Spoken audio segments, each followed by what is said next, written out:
Hello there. So Spider-Man 4 is shaping up to be an insane multiversal movie, probably set on Battleworld in some way, shape, or form. That is what is looking like the most likely option. Maybe it's going to start as a grounded film, and then Battleworld is created somewhere towards the middle of the film or something, and then everything changes. But we're hearing that it's going to have some grounded street-level elements, but that mostly this is going to be a multiversal film. In this video, we're going to discuss the latest reports we have on Spider-Man 4 that include some big things, including a potential Spider-Girl appearance or Spider-Woman or whatever, as well as a female lead villain. This movie is shaping up to be something interesting for sure. We're going to discuss it in this video. If you guys enjoy my Marvel content, consider checking out my channel. I have a bunch more stuff just like this, and let's get into it. The Atomic Fair.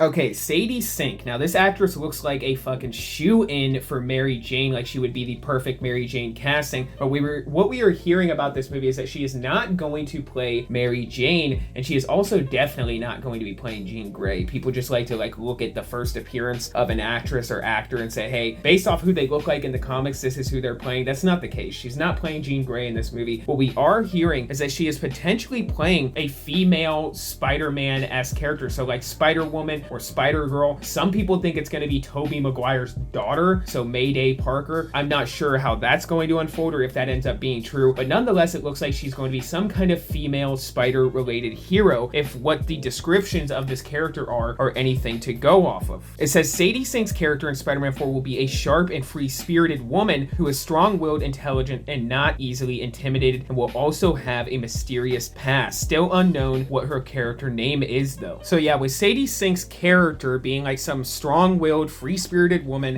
who's intelligent and not easily intimidated, I'm like laughing because of course this sounds like some more woke feminist movie making from Sony and Marvel. I wouldn't be surprised if that's what it is, but we're also hearing that they're wanting to cast a female lead villain for this movie. Now beyond that, we can also say that I guess there's a chance that Sadie Sink is also maybe playing Black Cat, but it's far more likely that she's playing some kind of female spider-related hero. Early leaks and I guess other recent leaks we have about Spider-Man 4 have indicated that we might see the appearance of Spider-Land or Spider Island or whatever from Avengers Secret Wars, and that this movie may actually be a movie that segues into Battleworld. So if all of that ends up unfolding, then we are we have a huge movie on our hands with this film, guys. Whatever it ends up being is just going to be a massive movie, and this is like, I have seen, I've covered a lot of leaks and a lot of movies. This movie probably has the most widespread and varied leaks of any movie that I've covered, and probably for good reason. I'm sure there's been a lot of changes throughout the creative process. I'm sure this was, of course, starting as a street level and grounded film. Sony wanted a multiverse film. Then they changed things with Avengers Doomsday, which changed Spider-Man 4 even more. So now we're leaning into a potential Battleworld film with Spider-Land or Spider Island. A lot of different Spider-Man characters may be appearing. Rumors of Tom Hardy's Venom appearing. Early rumors of Null appearing. Looking like at least half of that is going to be true. I'm not sure if Null will end up appearing as the villain in the film. According to these recent leaks, that's not the case. These recent leaks are saying that we are getting a female villain and someone between their 30s and 50s. This is a casting call for said villain in this film. 30 to 50s, any ethnicity, a powerful and imposing figure seeking an actress with strong and commanding screen presence and depth. Negotiation with someone, doesn't say who. So this is obviously under negotiations. A lot of people are thinking, or I guess early rumors are saying, according to Jeff Snyder, I guess, that Sarah Snook may be in negotiations for the role. Apparently Anne Hathaway passed on the role. So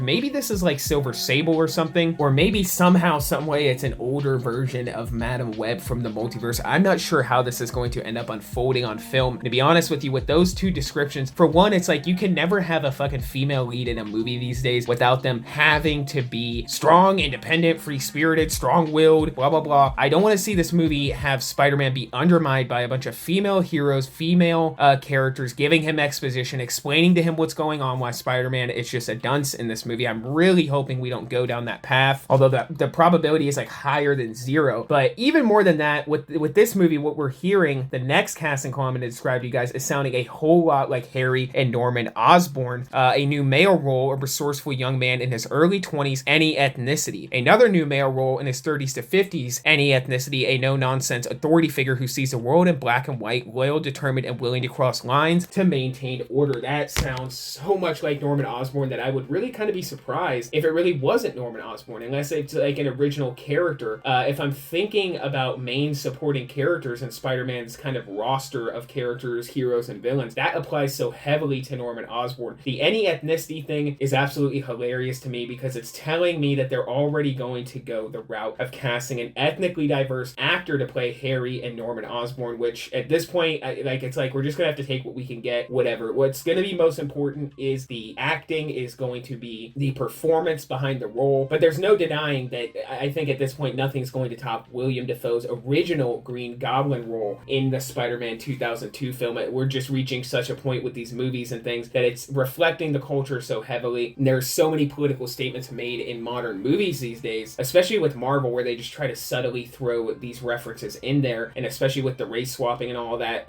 Spider-Man 2002 Green Goblin is going to be peak probably forever, and that's just something we're going to have to accept. But if they go the ultimate Goblin route, where this Green Goblin transforms into like a hulking monster, that might be interesting. We'll have to see how things end up unfolding in this next Spider-Man movie. But nonetheless, this is important information about Spider-Man 4. I wanted to get it out to you guys. I wanted to cover it, and it's hinting at the future of this character, and it seems like they're setting up a lot of big multiversal things. Potential female spider heroes in this movie, as well as a female villain, as well as the introduction of some of the main supporting cast and characters around Spider-Man for over his 50-year history, including Harry and Norman Osborn. Maybe we even see Gwen Stacy in this movie. Hell, maybe we see Mary Jane Watson. We'll have to see how it all unfolds. I'll keep you guys up to date as more things come out. And for this video, that's all I got, guys. So until the next one, be safe and stay well.